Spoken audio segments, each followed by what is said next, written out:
अन्नपूर्णाच किचनमध्ये आपणा सर्वांचे स्वागत आहे। आपण आज कोबीची भाजी बनवणार आहोत।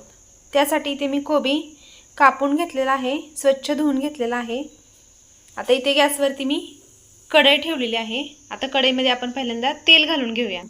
कढई आपली गरम झालेली आहे। आता याच्यामध्ये मी तेल घालून घेते। इथे मी 2 चमचे तेल घातलेले आहे। 1-2 मिनिट आपण तेल गरम होऊन देणार आहे। तेल आपलं गरम झालंय। याच्यामध्ये 1 छोटा चमचा मोहरी घालते, 1 छोटा चमचा जिरे घालून घेते। इथे मी बारीक चिरून घेतलेली मिरची आहे ती घालून घेते। त्याचबरोबर थोडासा कढीपत्ता, त्याचबरोबर अर्धा चमचा हळद घालून घेते।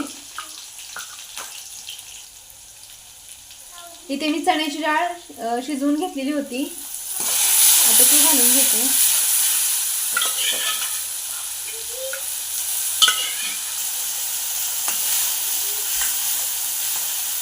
आता याच्यामध्ये मी धुवून घेतलेला कोबी घालून घेते।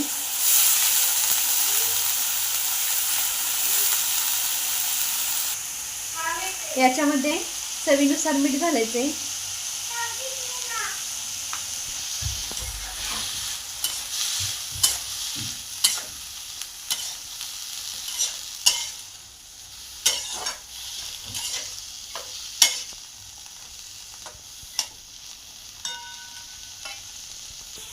आणि आता याच्यावरती मी झाकण ठेवून 5 मिनिटे ही भाजी शिजून देणार आहे।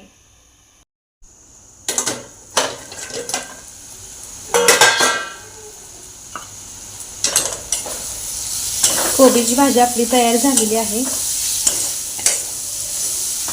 आता याच्यामध्ये कोथिंबीर घालून घेते, त्याचबरोबर 1 चमचा छोटा शेंगदाण्याचा कूट घालून घेते।